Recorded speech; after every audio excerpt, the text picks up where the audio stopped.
Let's talk about Donald Trump and his favorite word, tariff. The golden age of America begins right now.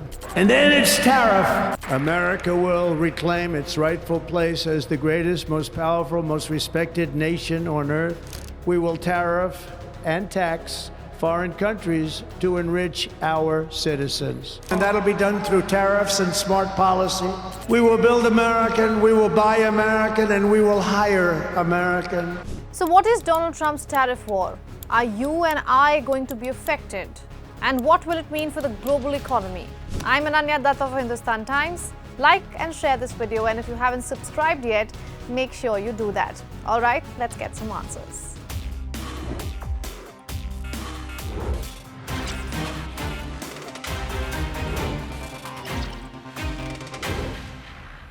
Tariffs aren't just a political tool, they affect common people like you and me.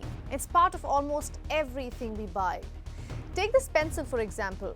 You're a buyer in the United States and you want this exact pencil, which is manufactured in India. Let's say its original cost is $10. It's far-fetched, but let's say it is.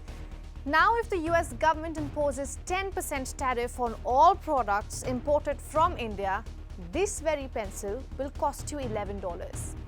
It is widely propagated that the manufacturer pays for the tariffs, but that's not true. It's the consumer in the United States who will have to pay for it, or the importer. Briefly over the weekend, a similar tariff became a reality for the Colombians. The Latin American country refused access to 2 US military aircraft that were carrying illegal Colombian immigrants. President Gustavo Petro demanded a quote-unquote dignified return of all his nationals. Trump instead slapped 25% tariffs on all imports. Trump knew the position he put Colombia in. Because the United States is its largest trading partner, 27% of its products go straight to the US markets. So Bogota had no choice but to cave. Trump is clearly trying to make an example out of Colombia. He is sending a message to the world, allies as well as enemies, that he will not stop at anything. And tariffs are a tried and tested method for Trump. In his first term, he used tariffs to reduce trade deficit and counter China's growing market capitalization. But experts are warning that the second term may prove far more disruptive than his first one. One glance at his team of key advisors will give you the whole picture. Scott Bessent, the Treasury Secretary Designate, and Howard Lutnick, who has been nominated to become Commerce Secretary, are all on board for sweeping tariffs. We are still in the first week, and Trump has already threatened to impose tariffs of more than $2 trillion of foreign products. That's roughly 2/3 of everything Americans buy from abroad. Trump is trying to build a new tariff system all by himself, and all in the name of America First. My message to every business in the world is very simple. Come make your product in America, and we will give you among the lowest taxes of any nation on earth. We're bringing them down very substantially, even from the original Trump tax cuts. But if you don't make your product in America, which is your prerogative, then very simply you will have to pay a tariff, differing amounts, but a tariff which will direct hundreds of billions of dollars and even trillions of dollars into our treasury to strengthen our economy and pay down debt. And businesses are listening. Even some of the most global American CEOs are accommodating to Trump's terms. JP Morgan Chase CEO Jamie Dimon, who criticized Trump's first-term tariffs, struck a different tone last week when asked about new import levies. He said, "Get over it." Economists say the short answer is no. A free market, which Trump is against, has proved to be much more efficient for economies. Mainstream economists generally don't like the widespread use of tariffs. They say tariffs push up the cost to consumers and to, say, factories that use imported machinery. They can also lead to inefficiency because consumers will have an incentive to buy the products that aren't hit with the tariff rather than looking for the best product or the most value for their money. President Trump likes to claim that foreign countries pay the tariffs, but that's not exactly right. Tariffs are paid by the companies in the U.S. that buy the products and bring them here, the importers. And then they can decide, or they can try to pass on the costs to consumers. Trump has given 3 justifications. 1, to raise money, 2, to boost production at home, and 3, blame his predecessor, Joe Biden. So politics.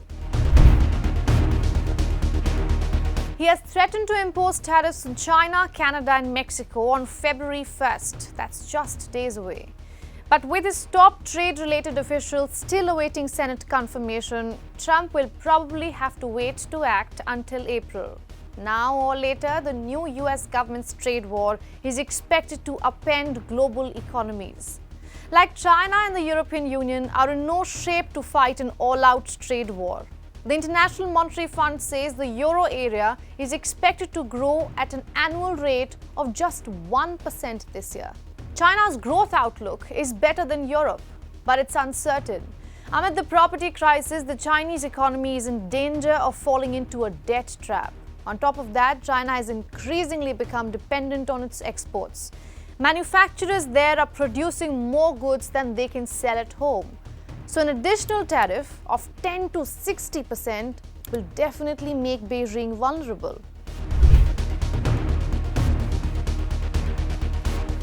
But will it at least be good for the US economy? Let's keep in mind the United States has suffered the highest inflation in 40 long years. Prices are already high and voters elected Trump to ease the cost of living crisis. Add to that geopolitics and public debt. It might be the worst cocktail handed to the Americans. So while Trump says tariffs will be great for the US economy, not everyone is convinced.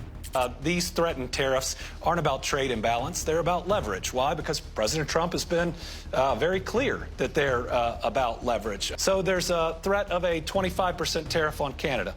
Well, that'll raise gas prices. There's a threat of a 25% tariff on Mexico. Well, that'll raise food prices. And when you look at the politics of inflation, what are the 2 things that Americans see? Well, first on every corner is gas prices. And then in the grocery store, it is food prices. And so I think as the world watches, it's going to be important to know what the leverage being sought is. When Donald Trump talks about tariffs, he doesn't necessarily only talk about trade. He also talks about illegal immigration and drug cartels. Experts see this as a strategy to use tariffs as bargaining chips. Trump expects other countries to dance to his tune, like Colombia did. But what if someone says no? What if countries hit back with revenge tariffs, like China and Mexico are already preparing to do? It will be the beginning of many trade wars. What will that mean for the world? More importantly, what will it mean for you?